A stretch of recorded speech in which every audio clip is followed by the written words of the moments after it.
There's some applications that maybe we can touch on, which is with the data centers boom that we are Hmm. witnessing right now in the US. Yeah, We believe that there's opportunities for BESS and also for behind the meter solutions.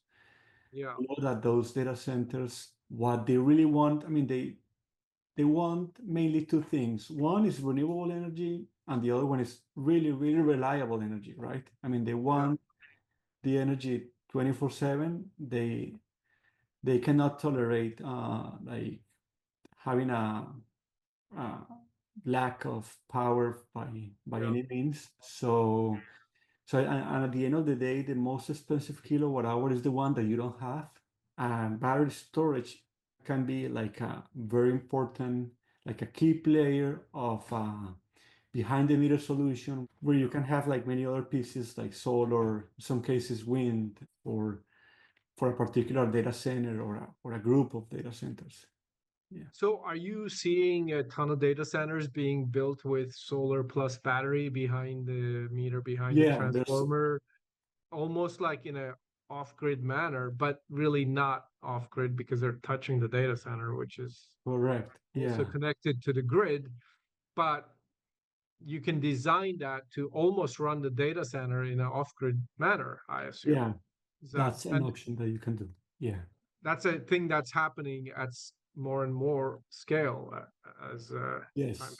I'm even seeing in the startup world, in my little venture operation, I'm seeing residential focused startups with like 2, 3 kilowatt hour solar, or about that, maybe 3 kilowatt hour battery, or maybe bigger battery, all like to be dropped into a backyard, and so you can plug in your AC or things like I'm seeing solutions like that. I mean, of course, there's been solar direct to AC kits that you can buy in the Caribbean too, which makes a lot of sense. But as batteries are getting cheaper, the applications of solar plus battery, even in small residential settings as well as Yeah.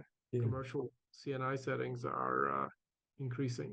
What else are you seeing besides data centers? Besides data centers, there's opportunities for microgrids. Like in campuses and stuff like that? Yeah, like Yeah. things like that. Of course, those applications are for probably for batteries with a smaller capacity. Yeah, but there's also opportunities like that, or also in places where like islands in the Caribbean and things like that.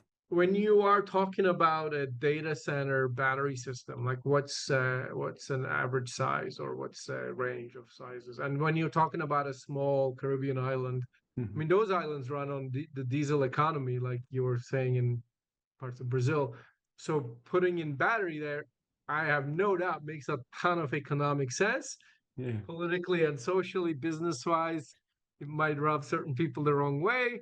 I'm just curious, like, are these deployments happening at what scale? How is it come like, and what are the sizes of these types of batteries?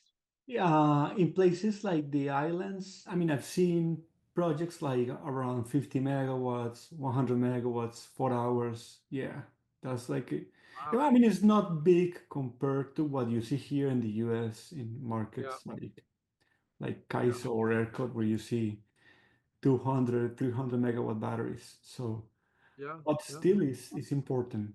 And then in terms of data, like what's a typical data center battery Data size? centers, yeah, there's like three types of data centers. There's the hyperscale data centers, which are huge, like demands from 500 megawatts to 2, 3 gigawatts. And Then that's then the you have wattage, or the gigawatt hours are we talking about, or like the wattage are we talking the about? load. Yeah, no, that's like The the load. We're talking about the loadings. load. Yeah, Yeah. yeah. Then you have the artificial intelligence, the AI ones, which are, I mean, the range are between probably 30, 40 megawatts to 400 or something like that.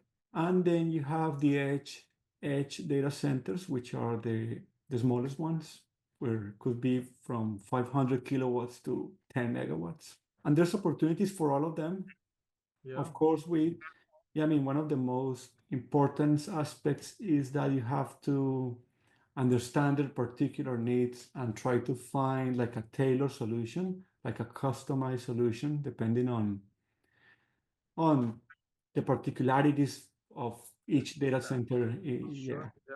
I mean, I'm sure just like every CNI solar project is a different animal, every exactly. battery project is also slightly different.